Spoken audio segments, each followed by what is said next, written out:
was getting fancy with this one, just so you can go check it yourself too. It said, hey, how much value did the dollar lose in 2025? And it did what I'm glad it did, which it says, well, what are you comparing it against? But in general, against foreign currencies, it fell about 7 to 11% over the last year. And so that just means it's able to purchase that much less foreign currency. So that would also explain part of why gold was going up in value. Right. Part of it. Okay. When we look at what that means, a weaker dollar oftentimes means it's a little bit more expensive for us to buy imported goods, but it's cheaper for us to export goods, which means on balance, it's not necessarily good or bad for the economy. It just changes the trade dynamics? Yes. Yeah. Right? Historically speaking, there is a trade deficit, meaning the United States imports more than we export. Right. So strong dollar at least means that our imports are cheaper and we do more importing than exporting. Right. And so we have been seeing, it sounds like, maybe more of a little bit of a skew now to where we're starting to be able to actually export again. Would you say that that's fair? Or do you think, are we just not there yet? Well, I want to start with let's talk about export more, right? We're still able to export. Right. Right. We haven't not been able to export. So I'm just careful with the phraseology here. For one, there's some compliance wonk somewhere that's going to listen to this and say, you got to say it right. You can't say there's no exports. It would mean theoretically, if the dollar was weaker and we didn't have some kind of trade policy that was interfering, so tariffs and that kind of stuff that would also influence pricing. But provided that the trade lanes were otherwise open, cheaper should mean easier for more exports to occur because the counterparty can afford more. Yeah. So yes would be the long-winded answer to your frame up there. Again, the problem is it's not a direct, if we have a softer dollar, then we will have more exports. No, it's not that directly connected. It would be easier to get there for other countries. It doesn't automatically make it happen overnight. It just gives more incentive for that behavior to take place. Because you have to consider what's being imported too, right? Let's look at Colombia as a major, I'm just picking out of a hat, I don't even know that this is real, but let's say Colombia exports coffee. Okay, well, why would they import coffee from the United States? Their major export is coffee. It doesn't make a ton of sense for them to import it, other than like on a highly specialized basis where, well, there's a few people in Colombia that just want coffee from America. And I don't even know why that would be the case, but you get my idea, right? So that you may not, even with the soft dollar, encourage a trade where the other party has no interest in anything just we're trading in. Just because the values are so far apart, right? Well, also because they don't need it. Yeah. Right. If you look at that, it's a little bit like, here's the joke, right? It's that, how do you sell ice to Eskimos? You don't have to, right? Because they're surrounded by ice. Well, if you're surrounded by coffee, you don't need to import coffee, right? You might import something else that you don't have, and that's the funny part about tariffs. It's probably the best argument for why tariffs are problematic. One of the best arguments is trade is not unilateral. It's not like, well, you don't always get equal trade. Sometimes somebody, right? If I go to a store and I buy things, they don't necessarily buy things back for me. So, yes, we're exchanging the money that I have, but they're not saying, oh, well, why don't we, instead of you giving me money, you can trade in financial services to the store and we'll just make a bar. No, they don't need that from me, so they'd rather have my money. And it is hard. And they'll swap it around. It is hard on a country when all you do is import, right? Like the money just goes out, but you're not selling goods and services to other countries where money's coming in. And so I can see kind of I think that there are economic scenarios that when you really map them out, it gets trickier because you have different strengths of economy and you're importing, exporting different things, and the perception of value is not always the same. Right? Your perception of value of having a smartphone may not be the same as the perception of value of a smartphone for somebody in undeveloped Africa, where they don't have access to it and it wouldn't do much for them. It's like, what's the point? So, so there are differences in terms of how we would value things in terms of demand also, right? There's just no demand in that area, so what you're exporting doesn't matter to them. So there has to be a supply and demand balance as well. That's why there's layers of complexity to Yeah. it. So what are some of your predictions on how this war is going to kind of shape up, how it's going to go, and then what the impact to the markets is, in the short term? Do you kind of want to look at where we're at today and where we might be going? Well, no. Oh, all right. He's like, but since you're going to ask me, I'll get cornered into that. Yeah. I don't want to make the prediction because it gives me an opportunity to be wrong, and the odds of that are still pretty good. But what I will say is, so we're going to ask Emma. We're going to make her. This is getting good. Yeah. We'll unpack it. Let's do this. Let's grab a break. We're running a tad long, so we'll get this break in. When we come back, we'll talk about it. Well, maybe we'll try to handicap it. What do you say? Sure. Let's All right, do stick that. around. We'll be right back. I'm Dave Littlejohn. And Matt Dixon. You got True Wealth on News Radio 93.9 FM and 1240 KQEN. I'll go read my tea leaves. What does that mean? Like predicting the future. The bones tell me nothing. And then read the tea leaves and tell them. No. That's as close as all comes to predicting anything correctly. I will guess Yeah, there you go. and say it's a guess, and I will not put a time frame on it. Matt's like, hey, let me break both Buffett rules at the same time. Have you heard this one before, Matt? Because you better have. It says if you're going to name a price, don't name a time, and if you're going to name a time, don't name a price. I like that. That's good philosophy. Because there's no sense making a prediction, because then all it does is present you with an opportunity to be wrong, and if you happen to not be wrong, then people expect it again. I'm okay with that. I'll give a time, I'll give a price, and if I'm right, then you'll just think I'm a prophet of sorts. We'll see. And if I'm wrong, no one will remember that I was wrong, So Except for the part where we recorded it on the radio for all time and streamed it live on YouTube. Other than that, nobody will know. No. See, This will be the short I hope they grab out of this video. Matt's over here. Nope, I don't ever I make predictions all the time because nobody will remember it. We're just going to loop that. Nobody will remember it. We need to do the DJ thing with it, like, 6-3 in finance. Nobody will remember. Nobody will remember. Prediction. Nobody will remember. I'm bound to get at least 1 out of 10 right. Yeah.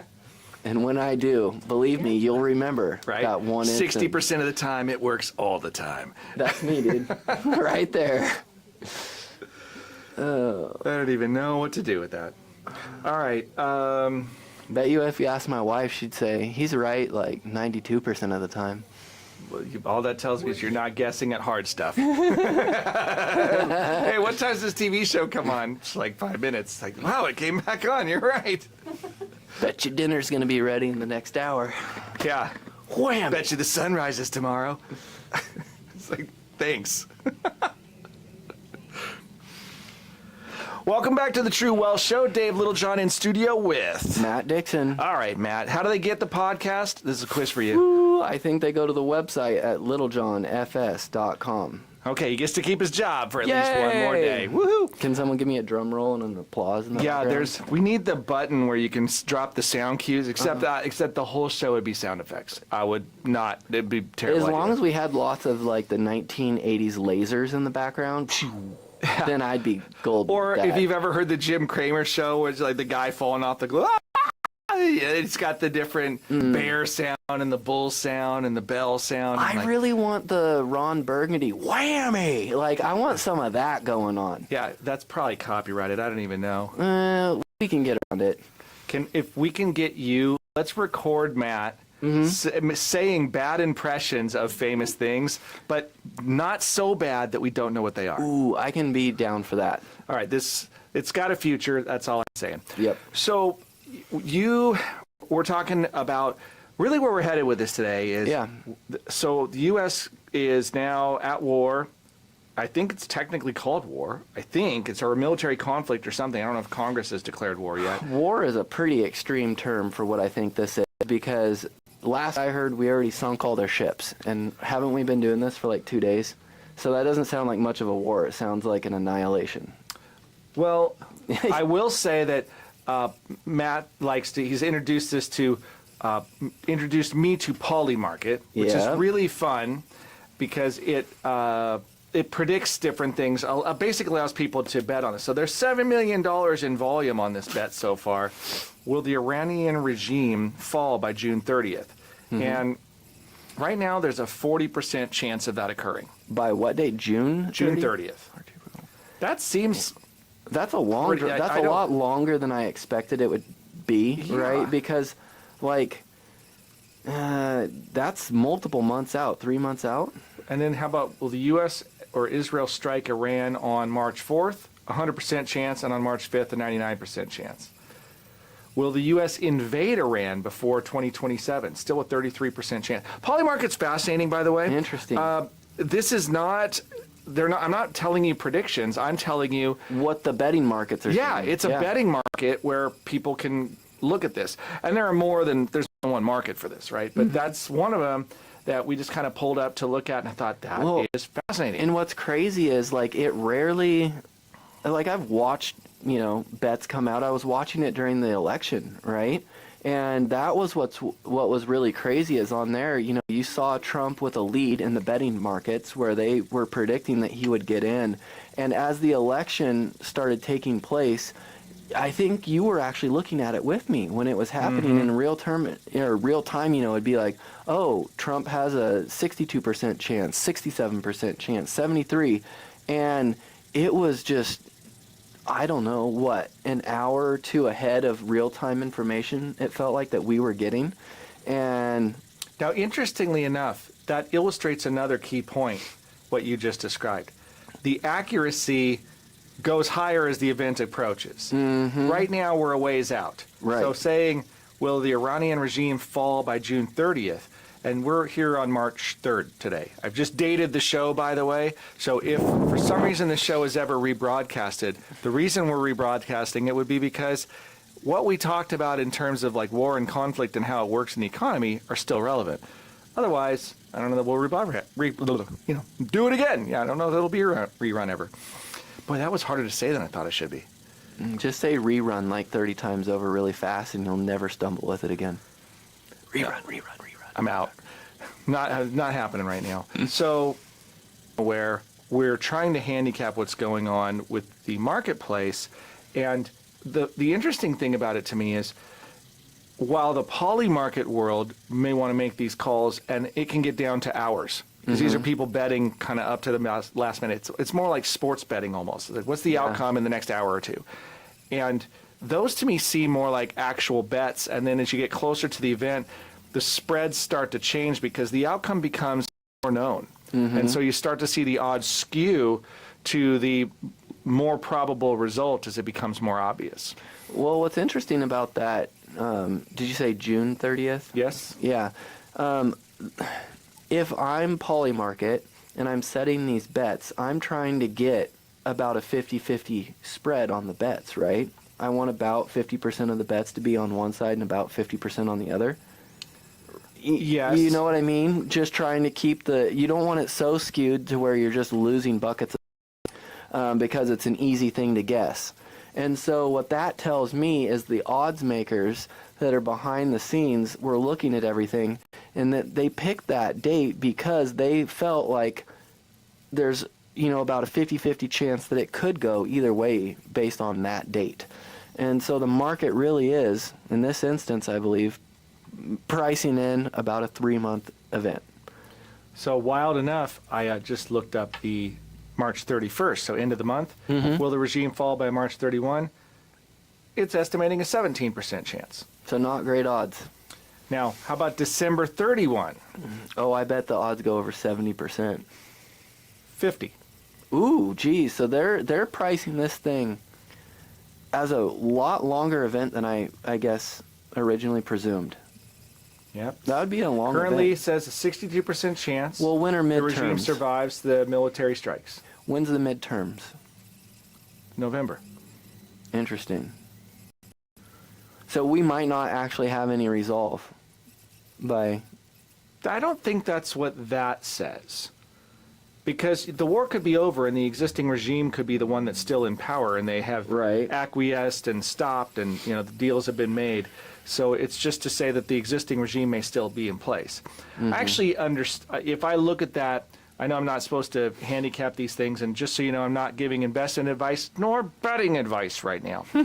But if I was looking at that, I could understand why the regime staying in place is still relatively likely. Now, the current leadership, they're probably not going to be. Like, most Yeah, of the them will probably last be dead. guy didn't even last 24 hours. Yeah, like a lot of those people are going to be probably killed in this process. And the folks that are left are going to be the folks that, like, if they step into that, it's going to, because they're saying, well, let's keep some shell of our government still working. Yeah. But you have to keep in mind that we have a history in the United States of installing leadership into positions. So Right. they don't need the regime to fall in order for new leadership and a new direction to take place.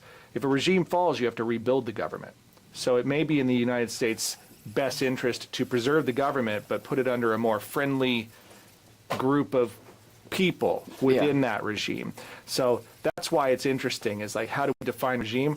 My guess is that Polymarket is completely comfortable letting it be somewhat ambiguous because it makes the betting market more profitable for them. True. So True.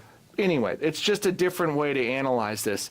And by the way, I think it's really critical that we take a step back and try to assess these things with as little emotion as possible. Very difficult to do in times like this because the markets are moving and fear shows up. But one of the things I do think we should address right now is there's an elephant in the room to me about military events and market performance. What's the big elephant? The big elephant is that historically speaking, about 70% of the time, the investment markets are actually higher 12 months later than at the start of a conflict. And so that's some of the things that I want to talk about, is that it's not untypical for markets to decline at the going into, like leading up to an initial onset of military conflict. Right. But it is more common than not that the markets both recover and then go on to positive outcomes within the next 12 months. I mean, it kind of makes sense because you also got to think there's a lot of spending that goes on during a war, right? Like the U.S. government is spending money. We're sending out, $7 million missiles to shoot down these $35,000 drones. And we got to move personnel. There's just a lot of spending that has to take place in order to finance a war. And so it can be an economic stimulus, right? There's a lot of people that are going to be getting overflows from the government to replenish stuff. And I'm not convinced that anything changes materially at home. If you consider that we had an onshore war since, I think, the Civil War. Well, we did get hit. So, But that was the closest to. I mean, that was Yeah. the last military event that has occurred on the United States shoreline. Right. And you're right. Pearl Harbor did happen, and so I will stand corrected on that statement. That was it. Yeah, that's it. And prior to that, I was thinking more like land war, where troops landed and we Oh. actually had an event. But Yeah. nevertheless, Pearl Harbor is a Pretty fine rare. example. I mean, I think that was perfectly relevant, and so it was a good call. But prior to that, like, we just haven't had domestic wars. No. And so what that means is that a lot of our domestic activity continues. And it continues on at a relatively similar pace. Yeah. Now, I have one word for why it has to continue. It's not what you expect. It's remarkably underwhelming, but it's still really accurate. What's that? Metabolism. Explain. We all still have to eat. Even though there's a war going on, every one of us still is going to continue to eat, which means the economy will continue to grind. It is a biological requirement, and that forces activity on all of us. So you're going to have to do something to make sure that there's food that shows up when it needs to be there. So it's happening. Yeah. And that's why I think that we can get ahead of ourselves and let the emotions start telling us, oh, it's going to be terrible. It's going to be terrible. That is not necessarily terribly accurate. And there's Fun use a of lot. There's a lot terrible. less disruption too. You think about World War II. There were people leaving their jobs to go overseas and fight, and in an instance like this, we're not really seeing that. Like And I think, you're Why not don't leaving we- your factory job to go grab a gun. why don't and- we do this? Let's grab a break, right? We'll do that, and we'll grab it because when we come back, let's talk a little bit about the examples that didn't work well. Like, when were times that it was bad? What was the backdrop? And then we can compare and contrast a little bit and maybe help set some of the understanding of what's going on. I like that? Stick around, we'll be back. I'm Dave Littlejohn. And Matt Dixon. And you got True Wealth on News Radio 93.9 FM and 1240 KQEN.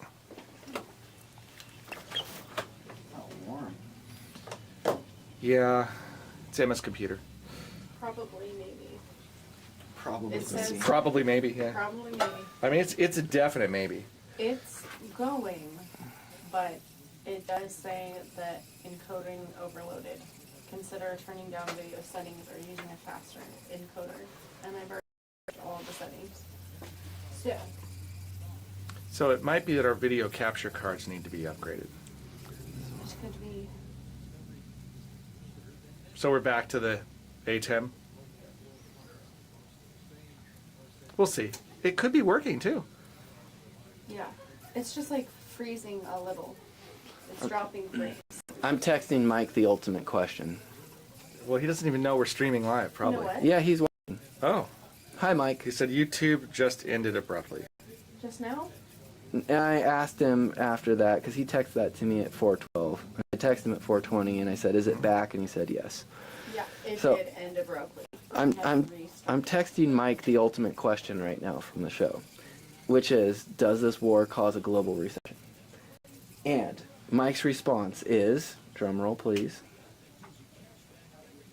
Sorry, that's me. depends on China. Currently, we are cutting off their oil.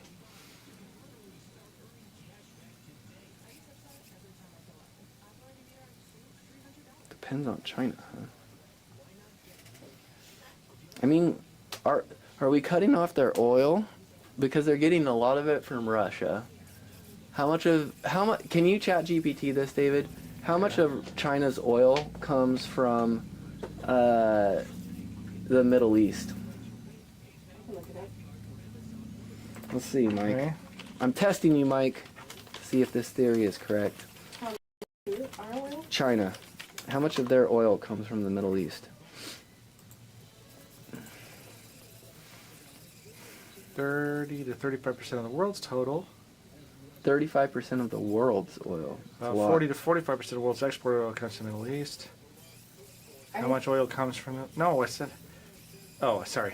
I answered wrong. About 40 to 50% of China's crude oil imports come from Middle Eastern countries. Wow. Mike's claiming 80%. So if that's the case, and we just saw the largest oil plant in the Middle East get hit by a bomb, and we see the Strait of Iran is 13 to 14% of China's total seaborne crude import. but that doesn't take into account that Saudi Arabia's biggest oil field just got bombed. And so if you take that out, now China is hemorrhaging. So if China can't get oil, Time to go back on. then you do have a case for a global recession. Venezuela Hey, gang, welcome back to the True Wealth Radio Show. my Dave point. Littlejohn, and Matt rapidly. Dixon. All right, Matt. Yes. You are convinced there's a global recession? Is that what I'm hearing? Well, I love big headlines. So I'm a sucker for like the extremes. You tell me that the world is flooding or burning or whatever, it's like, ooh, like let's talk about that. Matt is, by the way, Matt is the ultimate, he's like the marketer's dream. Because he will, if he had a good burrito for lunch, it was the best burrito ever. And Yep. tomorrow, if he has another like fantastic, I don't know, piece of like tacos, let's go with tacos, right? He has tacos, you're like, Yeah. they were the best tacos ever. It's Did like you- better than the burrito from yesterday. It's like, oh yeah. And then he could go back later and have the same burrito, and it's like it was even better than the tacos. So I love that about Matt. Is there's a little bit of recency bias. He's what we would call a front-weighted moving average. So yeah. Forward-weighted moving average. Let me in. Let me do some product reviews. Give me some free samples, and I'll sell you will more. get reviews from Matt. But if you ask him what he thinks about it a month later, it's too late. Yeah, that ship sailed. But yeah, no, I love a flashy headline, and Yahoo put out an article that was like global recession tied to oil, and I'm like, what? What could this be? And you start reading the articles, asking someone today over a text message that knows this stuff more than I do, and it's like, well, I mean, you could make a case for it. Is it likely? Now that's a whole nother issue, but could you make a case that if oil is disrupted, that Yes. yeah, I mean, you could. Yes. I mean, you totally could. And interestingly enough, could you make a case that this is going to sell more solar panels too? Also, yes. Yeah, you except could. that a lot of the solar panels come from China, which is going to be interesting. Yeah. The world, we do know that the world runs on oil. Like, it just, you can't get away from that. I think the question is just large of a disruption is there? Is the Strait of Hamas, or however you say it, does that end up closing? And for how long? I know that Trump really doesn't want it to close, and he's now offered to have military, like, escorts for ships to go through that area so that shipping lanes can remain open. And we're even talking about possibly paying the insurance premiums for these big ships to keep moving product. So I think where there's a will, there's a way, and if the United States military wants to get involved in making sure that stuff stays open, there's a decent chance that it does stay open. You know what I mean? Like, if we're willing to throw our military at it, we might actually see stuff continue to move. But it doesn't help when you see Iran bombing some of the major oil fields in the Middle East. Like, that's not very productive for oil to continue to be able to move. It's not. I mean, suffice it to say, it's pretty destabilized in that region. Yeah. My sense is that this is, we talked about this a little bit earlier today. It's this idea that from a purely logistical standpoint, Iran's not going to have the supply and logistics chain to extend this for a terribly long time. So in that respect, it may sort of get choked out in sort of old-fashioned siege style, but like a modern-day warfare version of a siege. So it'll be interesting to see how, I mean, interesting is always air quoting, right? It's going to be a thing now to see how this plays out. I still don't know that it has the kind of disruption that melts the economy down and causes a 30-40% Right. correction in the markets. Well, what's interesting in all of this is you could see, I'm just theorizing, right? So take this all with a grain of salt. But, you hear the words global recession. I think there are countries that could really get, hurt by higher oil prices. And obviously the United States likes to run on cheap oil. But I also look at this and say, well, Venezuelan oil is now on the table, right? Like, we have kind of an open pipeline to bring in oil from Venezuela, refine it in the Gulf Coast, and sell it in our country. And that's a huge, huge, huge supply of oil. And so could our economy still be okay? I think you could make a case that we actually have access to so much oil that even if a lot of other countries like China are getting cut off from oil, it's like, well, we still have almost a virtual endless supply now of it. And I think that's why today on the news, what did Trump say? He said, hey, listen, we're open for business. China, do you want to buy our oil? Like, what countries want to buy our oil? And I think he's just playing the big dog in the room that says, we're going to always have a supply because we're going to basically use our military to control assets, and if people want to buy from us, well, now you can buy from us. Yeah. I mean, I know that sounds kind of crazy, but Well, it aligns with history. You're actually angling at a point that I was hoping to get to anyway. oh, okay. Yeah, I mean, you really are, because energy independence was if you look historically, remember I said 70% of the time, we ended up with scenarios where military conflicts resulted in positive markets a year later. Mm-hmm. When didn't that happen? That's a great question. I don't know that. So I can give you a couple of times.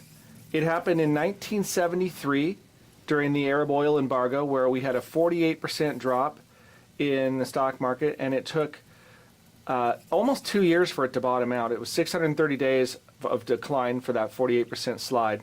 I'm ignorant. I don't remember that. Yeah, it was before you were born. It was before I was born, so it's a while ago. But it took over 2,100 days for that to recover. So Wow. if you math that out, that was a 6-7 year slide from 1973 until almost 80 or so. Okay. And so that was about the time Reagan took office, and they started the concept of trickle-down economics and so forth. But that was a really long slide. Yeah, that really is. long. That's a big one. Now, the next longest one was in 2022. The markets declined just over 25%. Took 215 days for it to happen. Yep. And it took a little over 500 days for it to recover, which is about a year and a third. That was okay. Yeah. And then we went on to see 23, 24, 25 be really big market years in recovery. The reason that this is super interesting to me is what made the oil embargo so painful? See, yeah, refresh my memory because I don't know. Well, the oil embargo is when we could not get oil and gas into the United States. Oh, So isn't that when we set the I-5 speed limits and all that limits, stuff to try we and started to preserve have oil? Yeah, So EPA you're fuel saying requirements. that the market didn't pop back largely because we couldn't get the oil. There was a shortage of oil. It was a significant component. The Yeah, and cost of energy radically changed during that time. We had really high interest rates. Can I give you a Matt conspiracy theory? I guess you better. I think that this whole Iran thing was on the table and it was thought about and planned out well in advance. I don't think this was a knee-jerk reaction. And I think Trump was playing a game of chess where he knew, I have to take out Maduro and I have to secure Venezuela and have that oil pipeline established so that we can do what we need to do in Iran. I think that was his thought, right? Because if you go into Iran and you don't have Venezuelan oil, where are we going to get it from? Because largely we were depending on Saudi Arabia for a lot of our oil. You want to hear the Dave theory?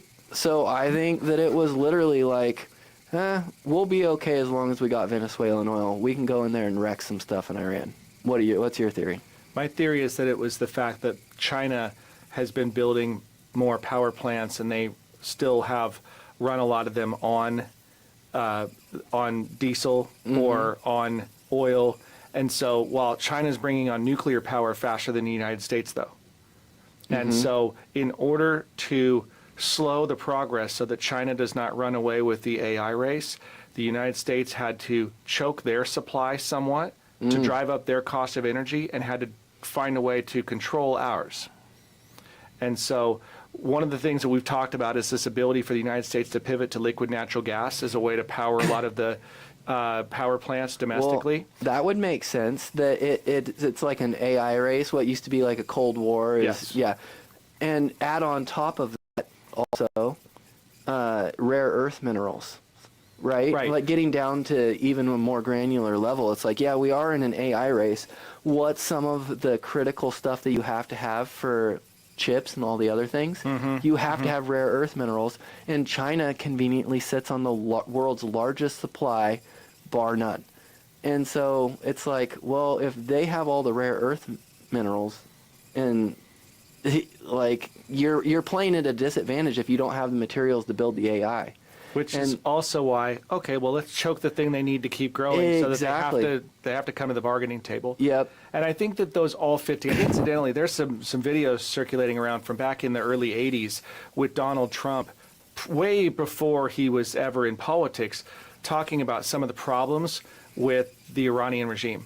Oh, really? And it's fascinating because this is not new stuff, and he's been remarkably consistent in his approach, his principles behind this. So the fact that they can point to these videos from back in the day and bring them up, and it's like, yep, he was talking about this even, decades ago. Right. So it is fascinating that, this is where we're at. But I do think what's interesting is when you consider the market dynamic, the last time that we had a really disastrous market dynamic that took a long, long time to recover from, there was an energy crisis.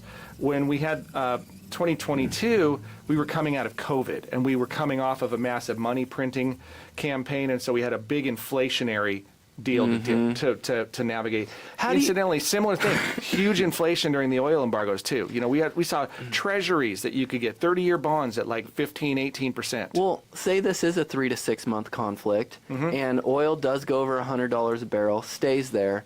How bad of an inflationary cycle might we get into if, you know, we can't control energy prices the way that we have been for the last few years? So is that gonna be super inflationary, where it's gonna cause its own set of headaches, or do you think that we can control that? I think the midterms are going to be meaningful because it's going to depend on how aggressive environmental policy is. Because if we're able to produce our own domestic fuel sources, it softens the blow. If not, then it's a different issue. Yeah. And so I don't know how to handicap that right now. Well, and there's such a huge difference, too, between oil at $85 a barrel and $120. Like, that's a radical difference, you know? And so I think part of it is, yeah, we might experience some inflation, but we don't know where oil goes to and how long it stays there for. Yeah. That's going to be really, I think, a telling sign of the issues we might face. Yeah. Well, there's one other elephant in the room that should be discussed. That is, you know, how is this going to affect policy? I don't want to tell you which policy because we have to take a break. And if I don't tell you, then you maybe stick around for the next segment, where then I will tell you. See, this is like except it's like the worst teaser out there because it's so direct. Like, I'm not going to tell you, but if you stick around, I will when you come back. All right, you listen to the True Wealth Show. I'm Dave Littlejohn. And Matt Dixon. And you're on KQEN. And we're full of Indian food. Do you got the Indian food sweats yet? No. Are you purging your system of all of it? I didn't eat that much. You have the Indian food sweats? Oh, yeah. Well, it's just hot. But. Well, could be the Indian food. You never know. No, it was really good though. Super impressed. Thank you guys for letting me invite myself to your lunch. You learned a lot, didn't you? I did. I think that And I got to have Indian food. And it was really good for the brainstorm. Yeah.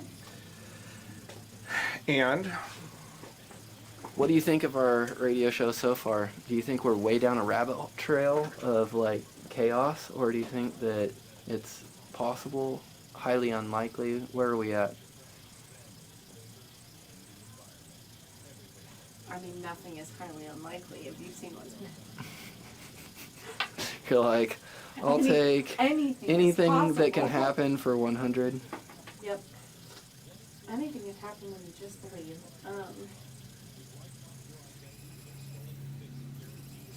No, I think it makes sense. I think it's interesting, though, the times when it did crash really hard. I'm looking at that compared to what's going on now. I didn't realize that's where like speed limits came from. Yeah. partially. Yep, we That's were so. wild. I did not know So, that. I mean, there were speed limits before, but then there was a big push to They took it all the way lower down to them 55. down to improve fuel economy in a lot of instances. They take it all the way down to 55 on Yes. I-5 at one point. Yeah. Yeah. Growing up, when I was a kid, it was always 55. And they've since, lifted that several times. They would claim it was for safety, but a lot of it was fuel economy. Then it's interesting, like they raised the driving age and the drinking age and things with like Mothers Against Drunk Driving, that kind of thing. Politics of the day. Hey gang, welcome back to the home stretch of the True Wealth Radio Show. Matt, Yeah. where are we going for the last few minutes? The Caribbean. Interesting. We'll never make it. We better stay on topic. Okay, darn. I think we left our listeners off kind of on this theory of like, hey, oil prices are fluctuating and we don't really fully know if this thing in Iran's going to take place for. So let's try and talk about the markets and how they might be affected and what matters to our investors. Yeah, and I promised there was a policy issue that we hadn't discussed, and it's I think to most financial folks it's pretty obvious. To a lot of the folks that don't necessarily pay attention to this, you'd be like, huh, what do you mean? So if oil prices go way up, that is kind of like a headwind, right? It's just going to be, or like dragging a boat anchor, right? Backpack full of rocks, whatever you want to call it, but it's going to slow you down. It's extra weight to carry for the economy because energy ends up being a fairly systemic cost, right? It kind of affects almost everything because we all have to use it to make things go. So if you have a higher energy cost, that is going to slow the economy down. Well, the Federal Reserve is trying to negotiate with whether or not to raise or lower rates to manage inflation.